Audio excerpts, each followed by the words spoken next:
વહુ, થોડુંક દૂધ આપ ને મને, ખીચડી હારે ખાઈશ. દૂધ નથી જાજુ, ભગવાનને ધરવાનું છે એટલું જ છે. તમે છે ને અત્યારે એકલી ખીચડી ખાઈ લ્યો. હા સારું, તો હું એકલી ખીચડી ખાઈ લઈશ. હા જાઓ. નકરું દૂધ દૂધ દૂધ દૂધ, ભગવાનને ધરાવું કે એને દઉં? લાય વહુ ને કઈક કામ હોય ને તો પૂછી જો. વહુ, લાવ કઈક કામ હોય તો કરાવું. હવે તમારે શું કામ કરવાનું હોય? તમે શાંતિથી બેહો ને. મેં બોલાવ્યા છે મારા મમ્મીને કામ કરવા માટે. સારું, મારું કામ કરેલું તો એને કઈ ગમશે નહીં. શાંતિથી બેહે તોય ઘણું છે, કામ કરાવશે મને. મમ્મી, આજ તું આવી છો ને તો હાલ તું પ્રસાદી બનાવી દે ગણપતિ દાદાની. હાલ. હમણાં તાર સાસુએ તો કીધું કઈ કામ હોય તો કરાવું. એમને તો મસ્ત આવડે છે પ્રસાદ બનાવતા. તેને કહી દીધું કે બહાર જઈને બેસો. કાંઈ એનું કામ નથી. તું મને પ્રસાદી બનાવી દે ને, ઈ ડોશીને બહાર બેહવા દે ને બાપા. બેટા એવું ન હોય. હમણાં એને દૂધ માંગ્યું તોય તે ના પાડી. મેં જોયું બધું તારું વર્તન.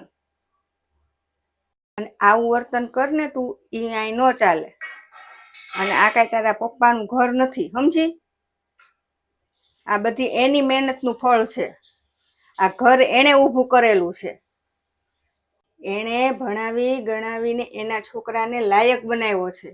એટલે તને આ બધી સુખ સુવિધા મળે છે. તું એમ ન માનતી કે આ બધું તારું છે, સમજી? એ તો બિચારા તને કઈ કહેતાય નથી. અને જો ઈ ચૂપચાપ બહાર જતા રહ્યા. મેં સાંભળ્યું હતું કે તમારી છોકરી એની સાસુને હેરાન કરે છે. પણ હું છે ને માનતી નહોતી. આજ મેં આંખે જોયું છે, મારી આંખે. આવું બધું ન હાલે બેટા, આવું ન હાલે ઘરમાં. અને તું કહેશો કે ભગવાનને 56 ભોગ ધરાવવાના છે અને તારી સાસુને તે દૂધની ના પાડી. પેલા મા બાપને ખવડાવો. મા બાપને ખવડાવશો ને તો ભગવાન રાજી રહેશે. અને મા બાપને ખવડાવ્યા વગર તમે ભગવાનને 56 ભોગ ધરશો ને તોય ભગવાન રાજી નહીં રહે, સમજી તું?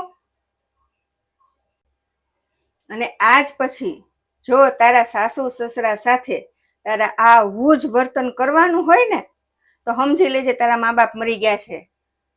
અને તારી માટે અમારા ઘરના દરવાજા હંમેશા માટે બંધ થઈ ગયા છે, સમજી? સોરી મમ્મી, હવે હું બા સાથે આવું વર્તન નહીં કરું. મને માફ કરી દે મમ્મી. જો બેટા, મને સોરી કહેવાની કાંઈ જરૂર નથી. તું છે ને તારા સાસુને માફી માગી લે. બા, મને માફ કરી દેજો. મારી ભૂલ થઈ ગઈ. હવે હું કોઈ દિવસ આવું નહીં કરું બા. કાંઈ નહીં બેટા, એવું તો બધું ચાલ્યા જ કરે. હા, સાચી શિખામણ તો તમારી છે વેવાણ. તમે તમારી દીકરીને સારી શિખામણ આપીને એવી જો બધી દીકરીઓની માં આપે ને તો ક્યાંય ઝઘડો ન થાય અને માવતરને ક્યાંય વૃદ્ધાશ્રમમાં ન જવું પડે. ના બા, ખરેખર મારી ભૂલ થઈ ગઈ છે. માફ કરજો મને બા, મને માફ કરી દો બા, માફ કરજો.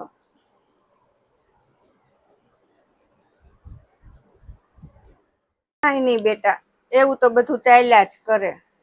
હા, એટલું સન્માન તમે ભગવાનને આપો છો એટલું જ સન્માન તમે મા બાપને આપો. મા બાપ પણ ધરતી ઉપરના ભગવાન જ છે. મિત્રો, તમે ભગવાનને 56 ભોગ ધરાવો છો એ તો સારું જ છે. પરંતુ તમે જો મા બાપને 2 ટાઈમ ગરમ ગરમ રોટલો ખવડાવો ને તો એ 56 ભોગ ધર્યા બરાબર જ છે.